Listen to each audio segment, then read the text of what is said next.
오늘 우리에게 주신 말씀 함께 나눌까요?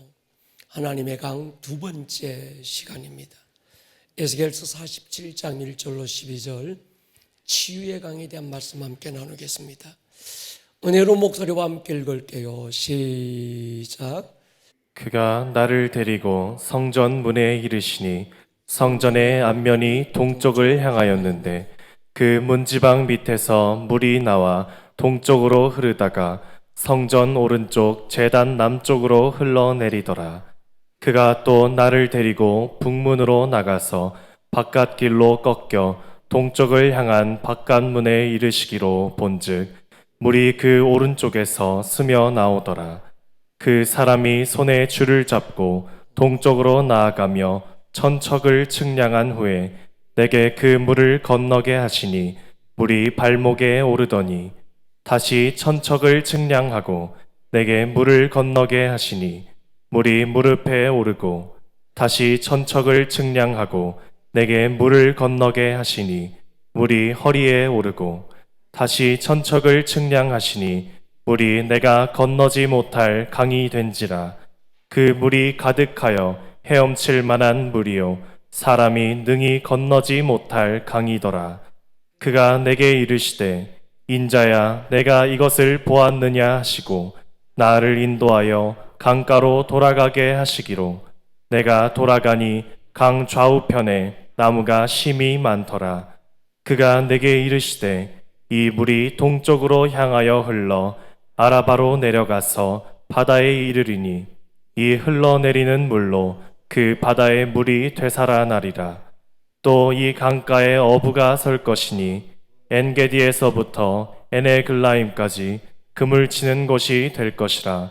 그 고기가 각기 종류를 따라 큰 바다의 고기같이 심이 많으려니와 그 진펄과 개펄은 되살아나지 못하고 소금 땅이 될 것이며 강 좌우가에는 각종 먹을 과실나무가 자라서 그 잎이 시들지 아니하며 열매가 끊이지 아니하고 달마다 새 열매를 맺으리니 그 물이 성소를 통하여 나옴이라. 그 열매는 먹을만 하고 그 잎사귀는 약재료가 되리라. 아멘. 요즘은 그런 것 같아요. 매일을 살얼음을 긋듯이 불안과 두려움으로 하루하루를 삽니다. 그러나 우리 주께서 생명사계로 잘 감싸셔서 어떤 바이러스도 어떤 불경기도 우리를 엄습하지 못하는 주의 위로가 있기를 주님의 이름으로 축원합니다. 해마다 연말이면 제가 이스라엘을 방문합니다. 그 땅을 밟으면서 이스라엘을 중보하고 그 땅을 예배하지만 더 깊게는 하나님께서 저를 그 땅으로 부르신다는 걸 느껴요. 여러분, 하나님께서 아브라함이나 야곱에게 어떤 말씀을 하실 때는 꼭 아무 데서나 말씀하신 게 아니라 지정하신 그 장소로 오라고 부르십니다. 그리고 그곳에서 말씀하세요. 모세에게 나타나서 말씀하실 때는 언제나 호렙산 시내산으로 모세를 오라고 부릅니다. 아브라함에게 어떤 말씀을 하실 때는 브엘세바로 올라오라고 그래요. 야곱에게 말씀하실 때는 베델로 올라오라.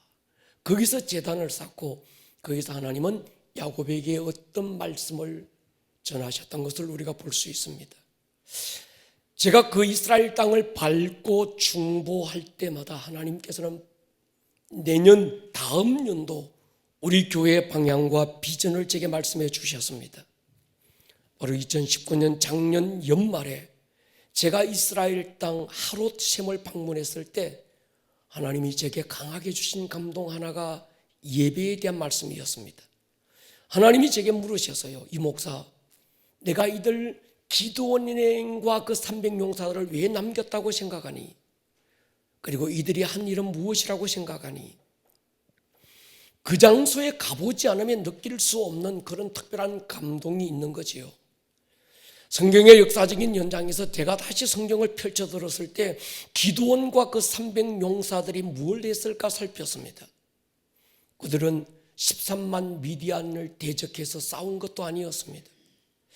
그들이 한 일은 항아리에 햇불 숨겼다가 항아리 깨고 나팔을 불었던 게 전부입니다. 그때 불었던 나팔은 전쟁 때 부는 은나팔이 아니라 제사장들이 하나님 앞에 예배할 때 불었던 양강나팔, 양의 뿔로 만든 나팔이었습니다. 그 현장에서 하나님은 한 단어를 제 가슴에 새겨주셨습니다. 더 깊은 예배, 더 뜨거운 기도. 그 감동이 제게 굉장히 컸습니다.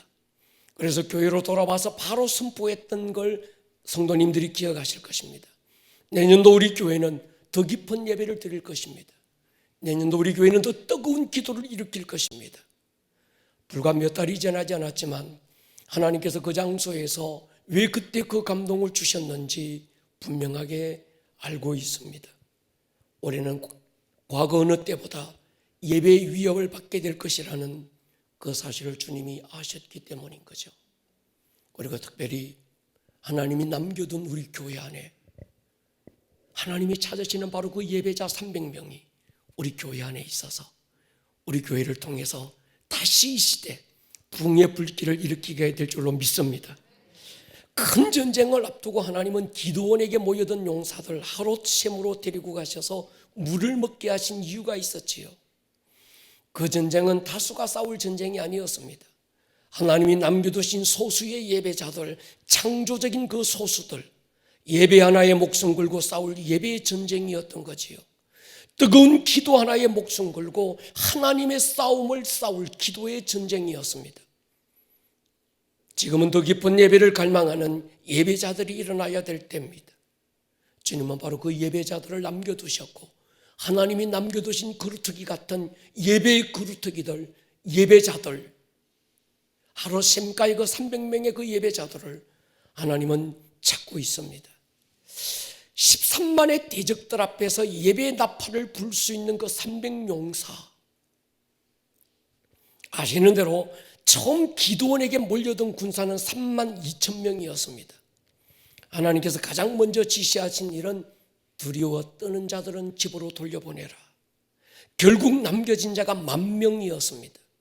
남은 10,000명을 하롯셈으로 데리고 가셨고 거기서 하나님은 결국 300명만 남기셨습니다. 한 손에 칼을 들고 또 한 손으로 목마른 목을 춤추면서 두려움 없이 하나님을 예배할 수 있는 자들은 결국 1%밖에 없었습니다. 남겨진 1%의 예배자들이 나라를 구하고 위기에 빠졌던 민족을 다시 일으킵니다. 기도할 때마다 하나님께서 제게 그런 감동을 주셔요. 내가 어디에 가면, 내가 누구를 만나면 하롯셈가에 내가 남겼던 1%의 예배자를 내가 볼 수 있을까? 우리들의 교회, 아름다운 꿈의 교회가 이 1%가 되기를 소원하면서 오늘의 예배를 준비했습니다.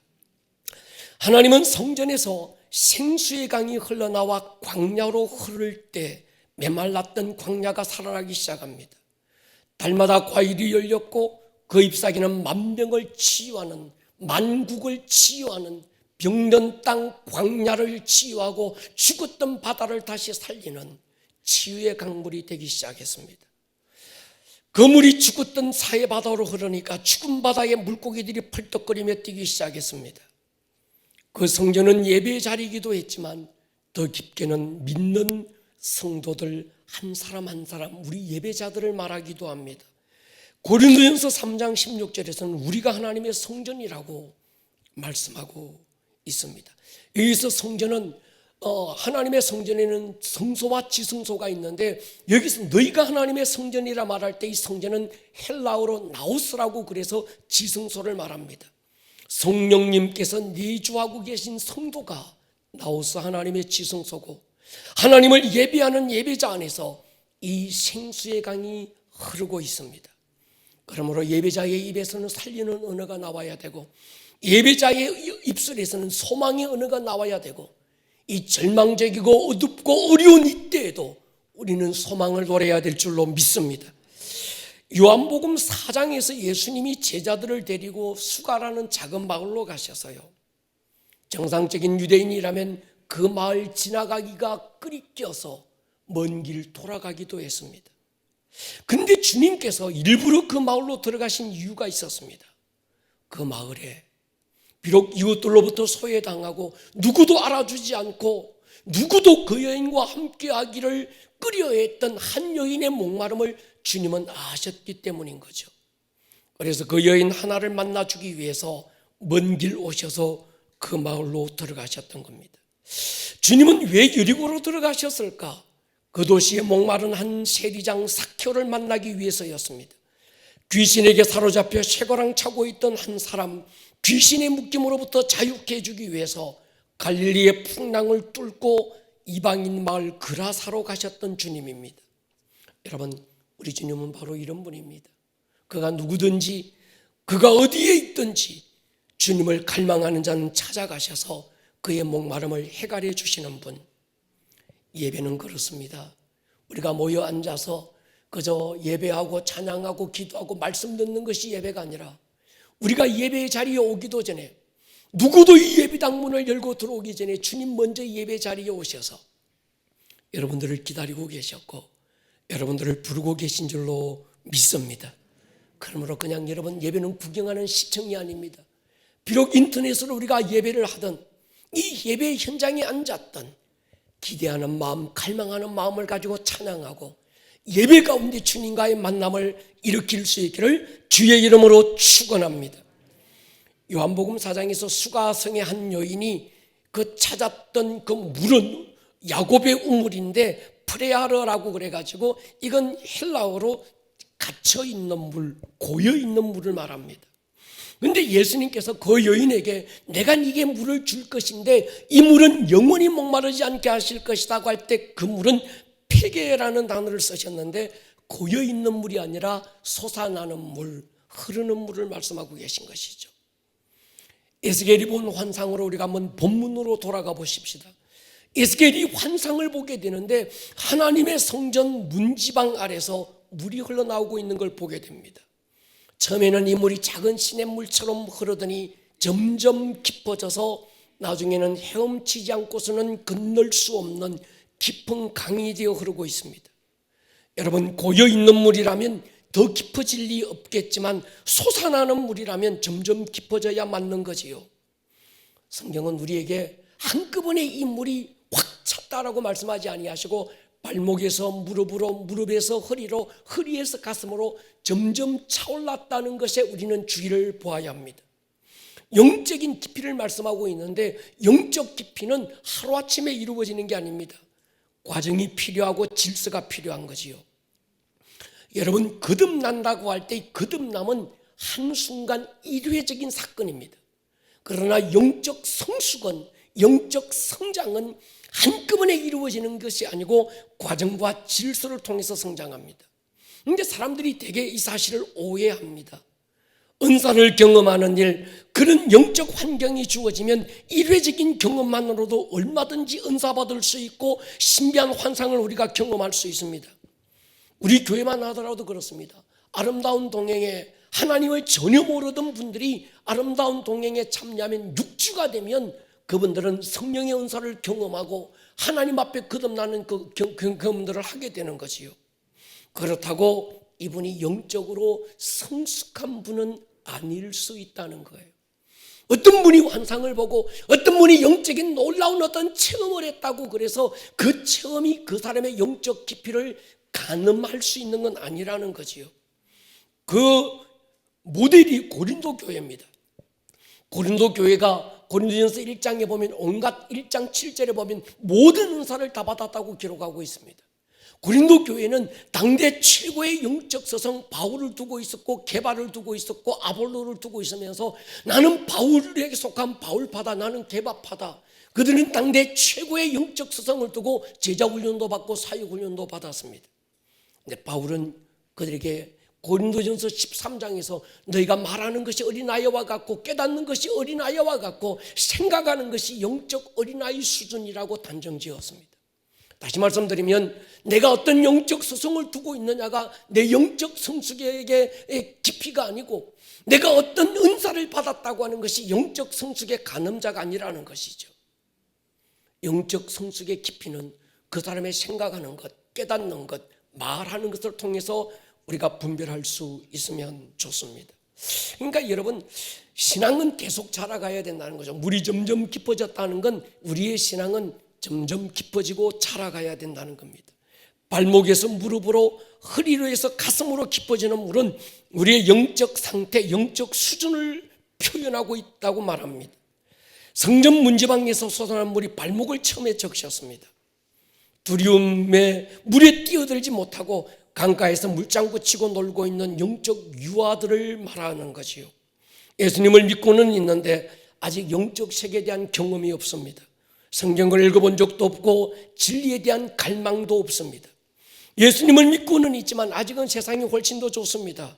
생각하는 것, 말하는 것, 깨닫는 것이 자기중심적이고 여전히 세상적인 사람을 말합니다. 물이 점점 깊어지더니 발목을 적셨던 물이 무릎으로 차올랐습니다. 무릎에 차올랐다 어느 정도 물의 저항을 받는 때지요. 신앙 양심이 살아나고 예배에 참여하고 기도의 자리에 함께하기도 합니다. 무릎은 기도를 뜻하기는, 또 무릎은 헬라어로 베라카라고 그래서 축복을 말할 때 하나님 앞에 무릎을 꿇는다라는 뜻을 말합니다. 무릎을 적신 신앙은 하나님의 축복을 경험하기도 하고 축복의 자리를 사모하기도 합니다. 어려운 일이 생기면 제일 먼저 기도해야지 기도에 대한 갈망이 일어나기도 합니다. 안 나가던 새벽기도, 철야기도 참여하기도 하고, 내가 어려운 일이 만나고 내 힘으로 안 될 때는 누군가에게 기도를 요청하기도 합니다. 그렇지만 아직은 자아가 살았습니다. 자존심이 살았고 혈기와 고집이 살았습니다. 내가 하고 싶은 것 해야 되고 가고 싶은 걸 가야 합니다. 영적 아동기를 얘기하는 거죠. 무릎을 적셨던 물이 점점 차올라 허리에 차올랐습니다. 바울은 에베소서에서 허리를 진리의 띠라고 얘기합니다.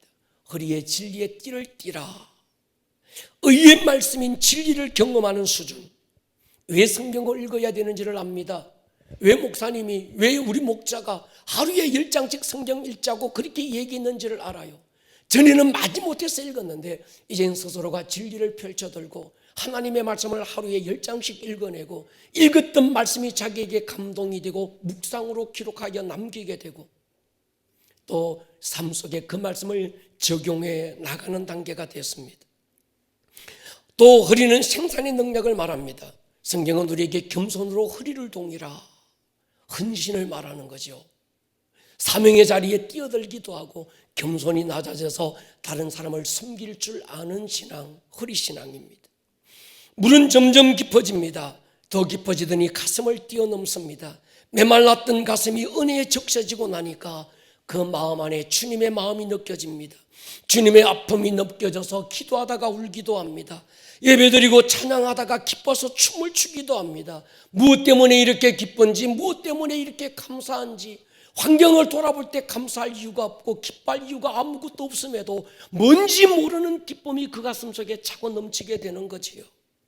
성령님께 사로잡혀서 내 작은 유익을 구하기보다 하나님의 유익을 먼저 구하게 됩니다. 하나님의 나라와 그의 의를 먼저 생각하는 거지요. 작은 것 주어지면 이건 내가 가지고 내가 쓰기보다 주님 손에 올려드리고도 왜 그렇게 기쁜지 그 기쁨을 알고 경험하는 사람을 말합니다. 여러분, 우리의 신앙은 이렇게 자라가야 되는 거지요. 그래서 성경은 우리에게 이렇게 권면합니다. 에베소 4장 보십시오. 우리가 다 하나님의 아들을 믿는 것과 아는 일에 하나가 되어 온전한 사람을 이루어 어디까지요? 그리스도의 장성한 분량이 충만한 데까지 이르러야 된다는 거예요. 베드로도 이렇게 권면합니다. 오직 우리 주 곧 구주 예수 그리스도의 은혜와 그를 아는 지식에 자라라. 하여 성경은 오늘 우리에게 묻고 있습니다. 당신의 신앙의 깊이는 어디 수준입니까? 발목을 적시고 있습니까? 무릎을 적셨습니까? 아니면 허리에 차올랐습니까? 아니면 뛰어넘어 가슴을 적시고 있습니까? 그것도 아니라면 은혜의 강물에 뛰어들어 헤엄치고 있는 건 아닙니까? 영적 성장은 꼭 자전거를 타는 것과 같습니다. 여러분, 달리던 자전거가 멈추면 넘어지는 거지요. 페달을 계속 밟지 않으면 쓰러지고 맙니다. 영적 페달. 내가 밟기를 멈추는 순간에 넘어지더라고요. 특별히 언덕을 올라갈 때는 페달 밟는 일에 집중해야 합니다. 전심으로 전력으로 이 페달을 계속해서 밟지 않으면 언덕을 올라갈 수 없습니다. 코로나가 덮치고 있는 이 영적 언덕을 우리가 지금 올라갈 때는 여러분 기도의 페달을 밟아야 되고, 할렐루야, 예배의 페달을 계속적으로 밟고 또 밟아야 우리가 극복할 수 있게 되는 거지요. 에스겔을 통해서 우리에게 보여주신 물의 깊이도 중요합니다. 그런데 더 중요한 것은 이 물이 흘러가는 방향의 의미를 깨달아야 합니다. 8절 한번 보십시오. 그가 내게 이르시되 이 물이 동쪽으로 향하여 흘러 어디로 갑니까? 아라바로 내려갔다. 그리고 바다에 갔는데 이 흘러내리는 물로 그 바다의 물이 살아날 거라고 선포합니다. 여러분, 물은 낮은 곳으로 흐르는 거지요. 지구상에서 가장 낮은 곳, 가장 낮은 바다가 어딘가 하면 사해 바다를 얘기합니다. 그러니까 지구에서 가장 낮은 곳은 그 사해, 염해를 얘기하는 거죠. 성전 문제방에서 시작된 물이 동쪽 낮은 곳으로 흘렀는데 아라바 광야로 흘렀습니다. 제가 이스라엘에 가서 느꼈는데 모든 광야가 다 삭막하고 메말랐는데 특별히 아라바 광야만큼 메마른 곳이 없습니다. 생물이 도무지 살 수 없고 풀 한 폭이 나지 않는 곳이 아라바 광야입니다. 근데 그 아라바 광야로 물이 흘러넣고 그 물이 사해 바다로 흘러 고이고 있습니다. 제가 지난번 이스라엘에 갔을 때 가이드가 그 얘기하더라고요.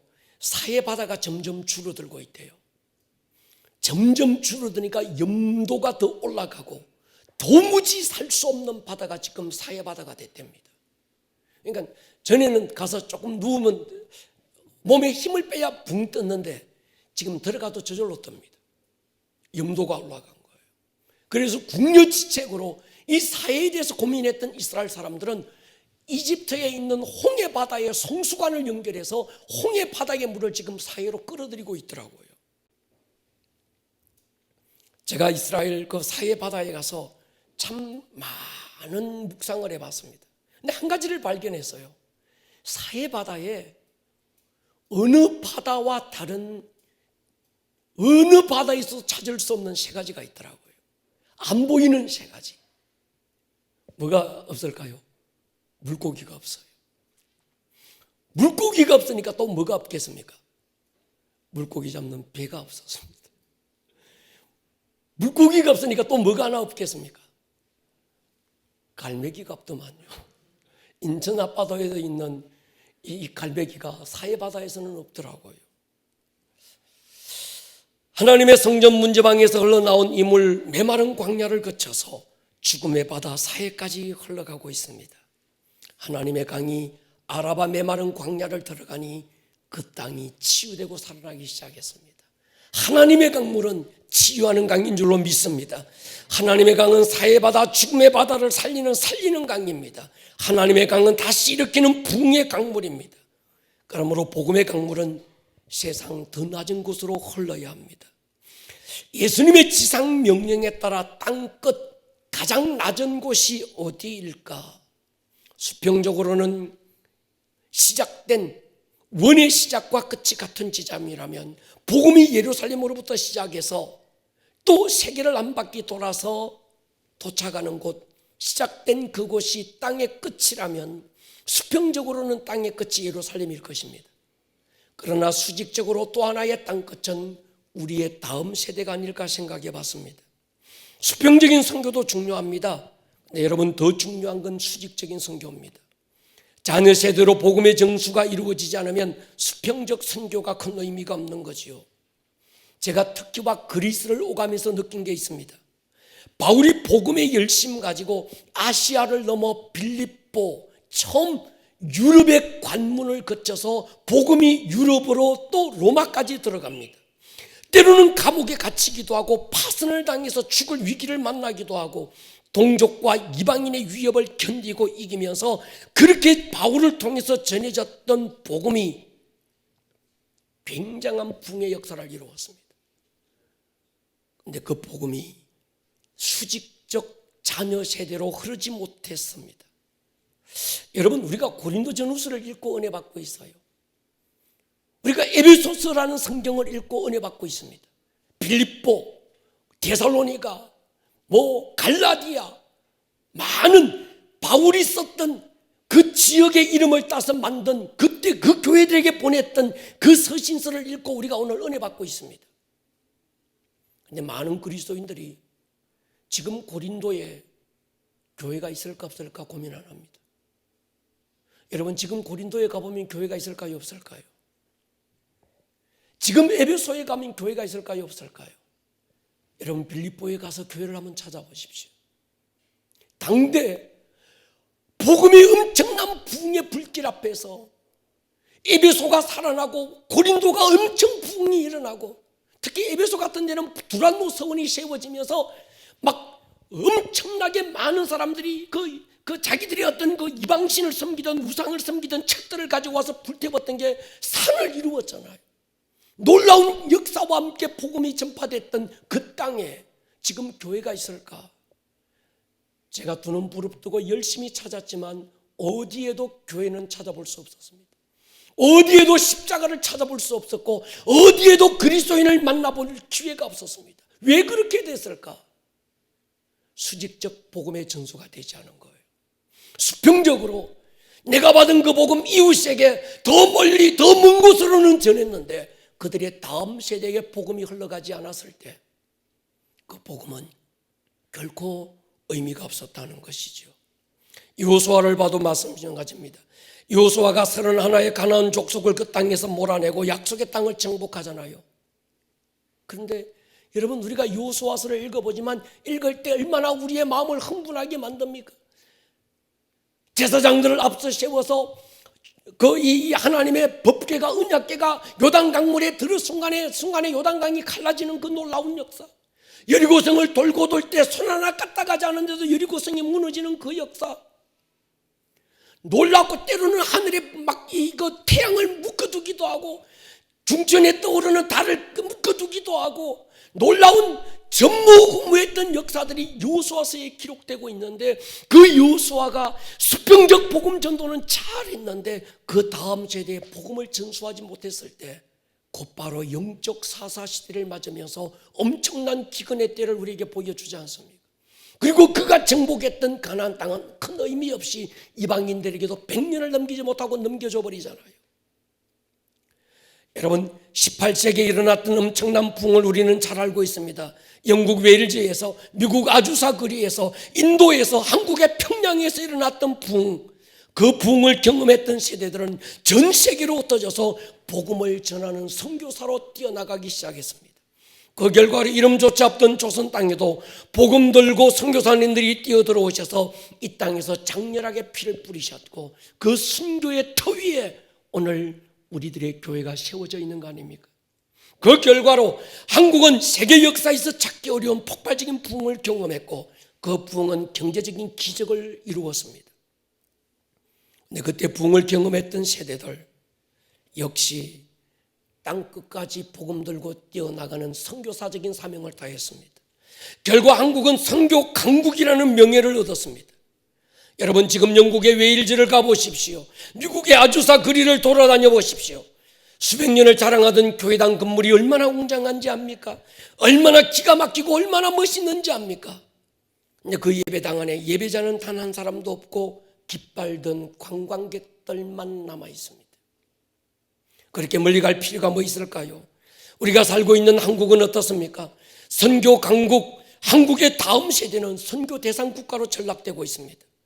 우리 다음 세대 복음화율이 2.7%에서 3%라고 말합니다. 선교학에서 복음화 비율이 3% 미만인 나라를 미전도 종족이라고 분류했습니다. 아이러니하게도 선교 강국 대한민국 안에 선교 대상 국가 다음 세대가 공존하고 있어요. 제가 이 코로나19를 맞으면서 저는 어른들 세대를 크게 염려하지 않습니다. 우리의 다음 세대를 걱정합니다. 과연 우리들 다음 세대에 코로나19가 주는 영적인 영향력은 얼마만큼 클까? 이 영적 파장과 이 영적 충격은 과연 어떤 영향력을 주게 될까? 이 기간이 어떤 어설픈 교회들은 인터넷으로 예배하는 것으로 끝나야 된다, 그렇게 해야 된다고 말하는데, 여러분 그렇다면 이것이 1년이 가고 2년이 간다고 생각하면 어떻게 되겠습니까? 그래도 인터넷으로 예배를 드려야 되겠습니까? 물론 형편이 그러지 못해서 어쩔 수 없는 분들이 있을 수 있다는 것 이해합니다. 이게 오늘 내일 끝나는 게 아니라 1년이 되고 2년이 되고 5년이 되면 어떻게 하시겠습니까? 우리 어른들이야 괜찮습니다. 우리 다음 세대들은 어떻게 될까요? 여러분 1% 남아 있을까요?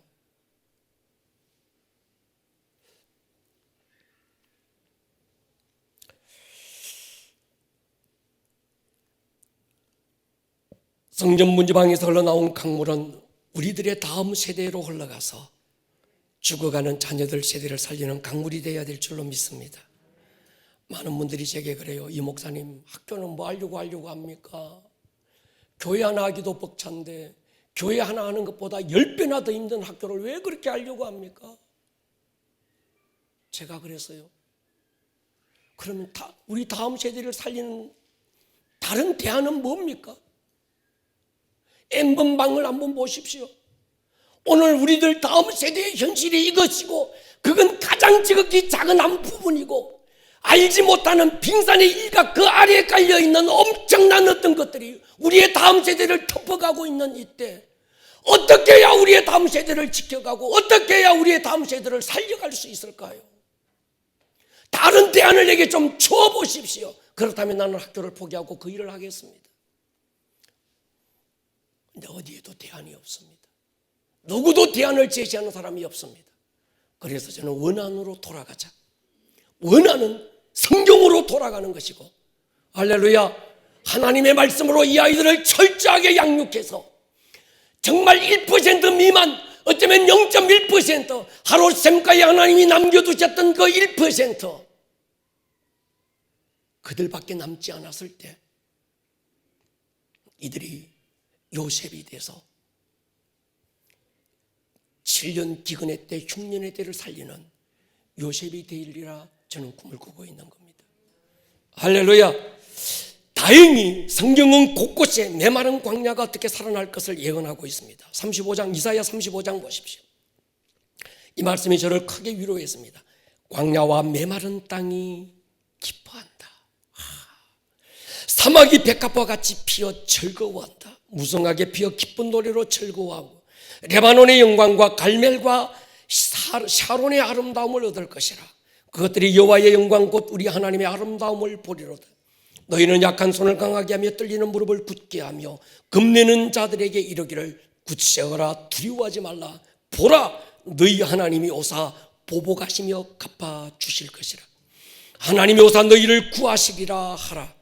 그때 맹인의 눈이 밝을 것이며 못 듣는 사람의 귀가 열릴 것이며 그때 저는 자는 사슴같이 뛸 것이며 말 못하는 자의 혀는 노래하리니. 더 중요합니다. 이는 광야에서 물이 솟겠고 사막에 시내가 흐를 것이니라. 뜨거운 사막이 변하여 못이 될 것이며 메마른 땅이 변하여 원천이 될 것이며 성냥이 눕던 곳에 풀과 갈대와 부들이 날 것이다.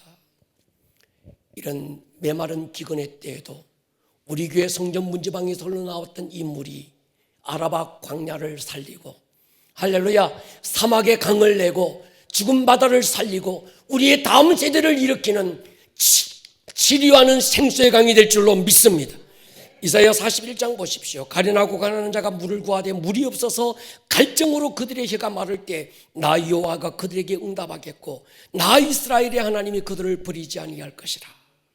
내가 헐벗은 산에 강을 내고 골짜기 가운데 샘이 나게 하며 광야가 못이 되게 하며 마른 땅이 샘 근원이 되게 할 것이라.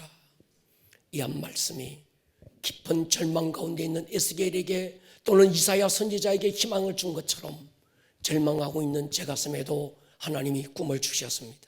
이사야 43장 보십시오. 보라, 내가 새 일을 행할 것이다. 이제 나타낼 것이라. 너희가 그것을 알지 못하느냐? 반드시 내가 광야의 길을 사막에 강을 낼 것이다.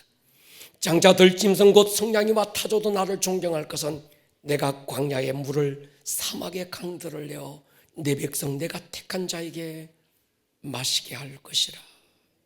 할렐루야. 우리는 이 말씀을 붙들어야 될 줄로 믿습니다. 하나님 내게 주신 이 약속의 말씀, 오늘 내가 이 가뭄의 땅에서도 내가 붙들었습니다. 하나님 주의 성전에서 흘러나왔던 이 생수의 강이 광야의 강을 되게 해주십시오. 사막에 흐르는 시냇물이 되게 해주십시오. 할렐루야. 하나님의 강은 메마른 광야를 향해 흐르고 있습니다. 결국은 죽음의 바다 사이를 살리게 되지요. 저는 그 생수가 우리 아름다운 꿈의 교회를 통해서 흐르고 있음을 확신합니다. 지금을 사람들은 마지막 시대라고 말합니다. 마지막 때다. 제가 봐도 그런 것 같아요. 그러나 마지막 때이기 때문에 소망이 있습니다. 정말 마지막 때가 되면 무화과 이스라엘이 여름이 오면 잎사귀가 푸르고 연해진다고 그랬습니다. 복음의 문이 열리게 되고 이전에 경험하지 못했던 엄청난 부흥의 한때가 우리 이방의 땅에도 흘러온다고 성경은 약속하고 있습니다. 그래서 저는 더욱 희망이 있고 정말 하나님 그 치유의 강이, 그 살리는 생수의 강이, 과거 어느 때도 경험하지 못했던 부흥의 강수가 우리 교회를 통해서 솟아나리라고 확신합니다. 그게 제가 이스라엘에 왔을 때 하루 샘가에서 하나님이 왜 300이라는 그 단어를 깊이 주셨을까? 이스라엘 여정을 마치고 바로 그 다음 주에 그리스로 갔을 때 테라모필레스라는 곳에 이르렀습니다. 뭣도 모르고 간 곳입니다. 처음 가는 곳이어서요. 냇가에 온천수가 막 솟아나고 있길래 거기 목사님 몇 분과 같이 뛰어들어서 즐기고 있을 때 갑자기 차가 고장나서 시동이 걸리지 않는 거예요. 아테네 전화 연락해서 3시간 후에 차를 보내준다고 그래서 그곳에 있을 때 하나님께서 또 한 번 이 목사 이 자리가 어떤 자리인지 아니, 그리스의 300용사가 페르시아의 60만과 맞짱떠서 싸운 것이다. 하나님께서 300이라는 단어를 또 안에 제 안에 심어주셨을 때 왜 하나님께서 이 300이라는 단어를 이렇게 강하게 심어주실까? 오늘에서야 깨닫습니다. 저는 우리 교회 300 성도들이, 할렐루야, 어린아이들을 포함한 다음 세대까지 500명의 성도들이 하루 샘가에 테라모필레스였던 그 남겨진 300용사가 돼서 하나님의 역사를 세워나가는 예배자들이 될 줄로 믿습니다. 하나님께서 동일한 선지자 에스겔에게 던져진 질문이 있지요. 에스겔서 37장에 보면 묻습니다. 에스겔아, 이 뼈들이 능히 살겠느냐? 죽음의 골짜기에 던져진 마른 뼈들 보여주시면서 선지자에게 물었습니다. 주님은 기도하는 당신의 종들에게 지금도 묻고 계십니다. 내 종아, 메마른 이 광야에 생수가 강이 되어 흐른다고 믿니? 이 광야에 꽃이 필 걸 믿니? 나뭇가지에 사철 계절마다 열매가 맺을 것이라고 기대하니? 죽었던 바다가 살아나고 물고기가 펄떡거리며 뛰고 이파리들이 사람의 몸과 마음을 치유하는 약재료가 될 것이라고 믿고 있니?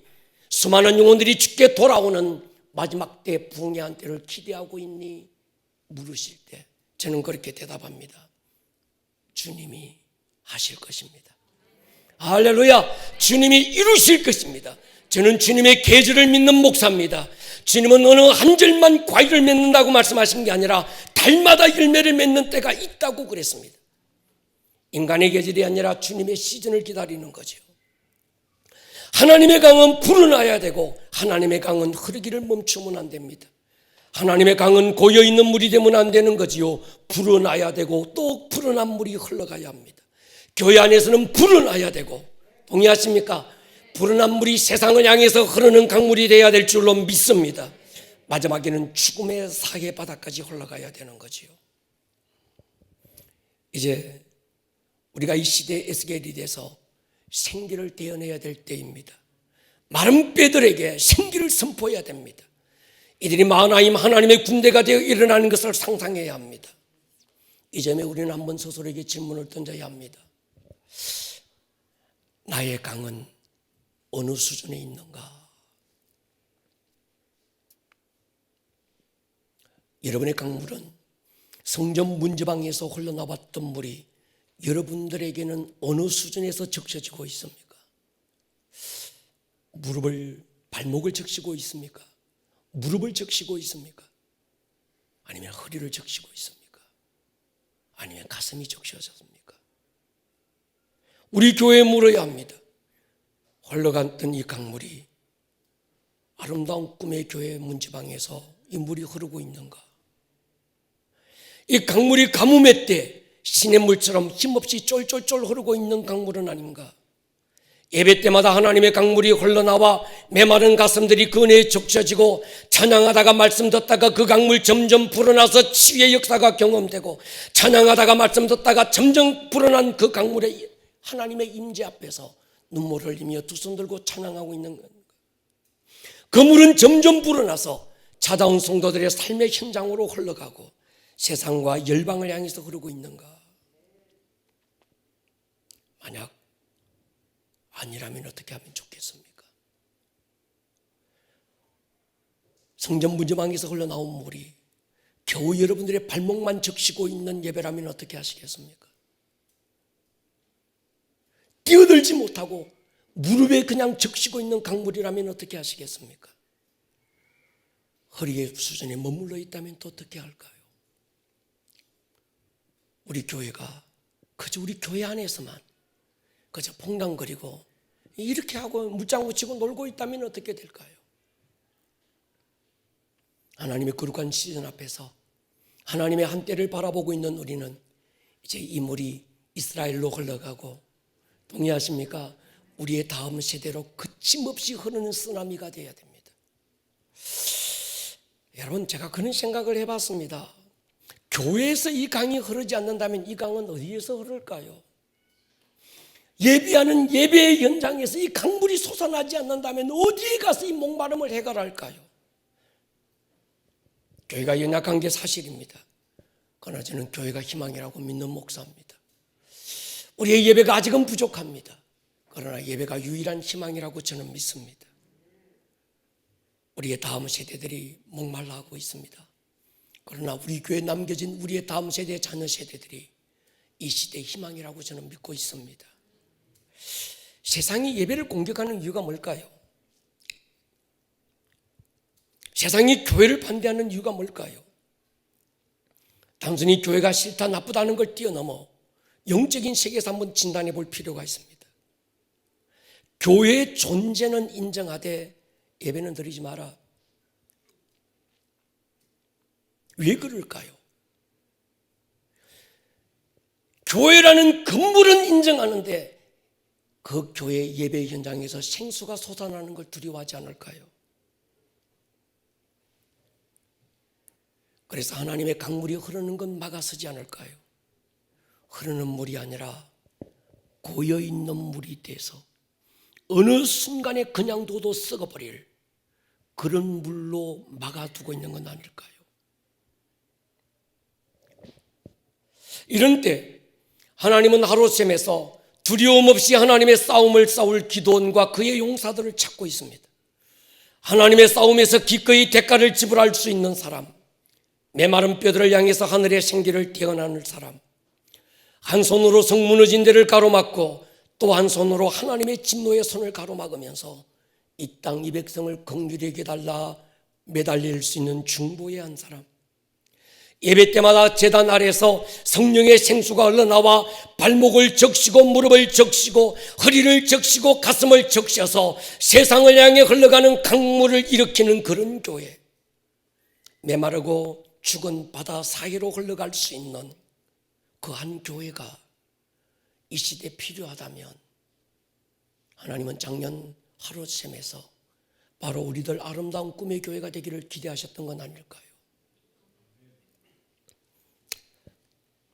세상이 뭐라고 하든 우리 교회는 더 깊은 예배를 일으킬 것입니다. 인터넷으로 예배하시더라도 그 현장에서 더 깊은 예배를 경험하십시오. 우리는 더 뜨거운 기도를 일으킬 것입니다. 에스더 구국 기도회로 나라와 민족을 위해서 금식하고 죽으면 죽으리라 왕 앞에 뛰어나가 엎드릴 수 있는 바로 그런 사람이 될 것입니다. 우리는 발목에서 무릎으로 허리에서 가슴으로 광야에서 사해바다로 흘러가는 영적 쓰나미를 만들 예배자들이 일어날 것입니다. 세대와 세대 사이를 중보하고 민족과 열방을 중보할 수 있는 기도의 장군들이 우리 교회를 통해서 일어나게 될 것입니다. 머리를 한번 숙여볼까요?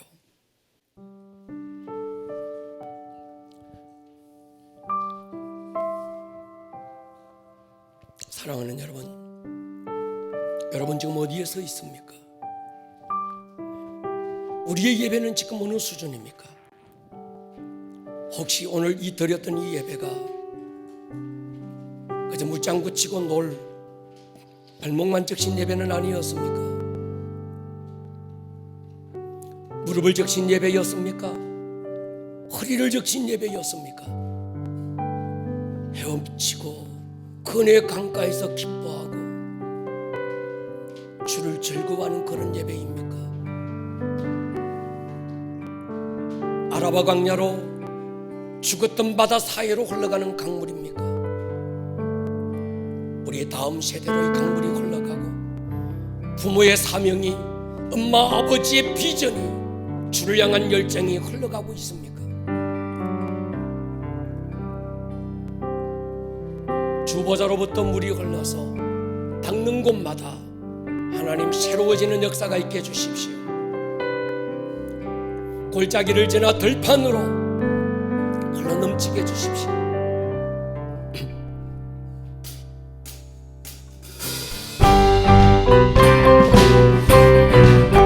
우리 믿음으로 한번 선포했으면 좋겠습니다. 주보자로부터 물이 흘러 닿는 곳마다 새로워지네. 할렐루야. 그 골짜기를 지나 들판으로 생수의 강물 흘러넘치네.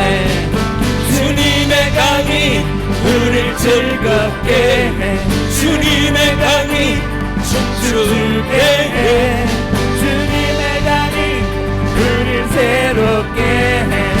기쁨으로 충만케 하네.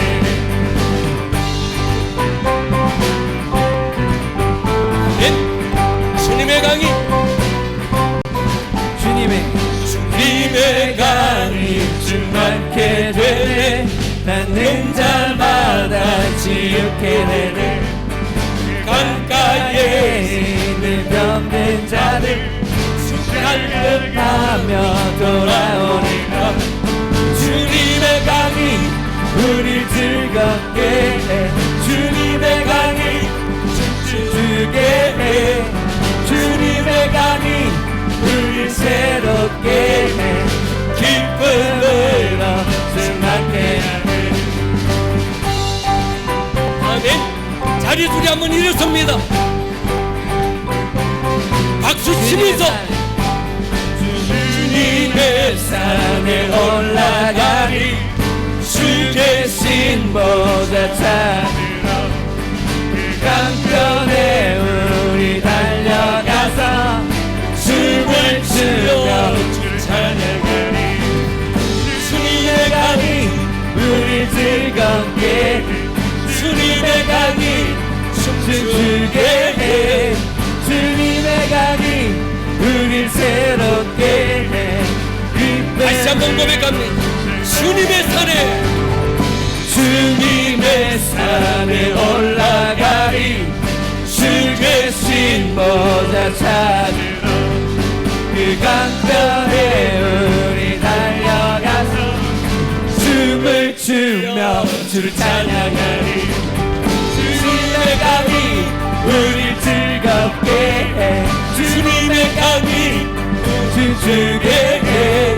주님의 강이 우릴 새롭게 해. 기쁨으로 충만케. 주님의 강이 주님의 강이 우릴 즐겁게 해. 주님의 강이 춤추게 해.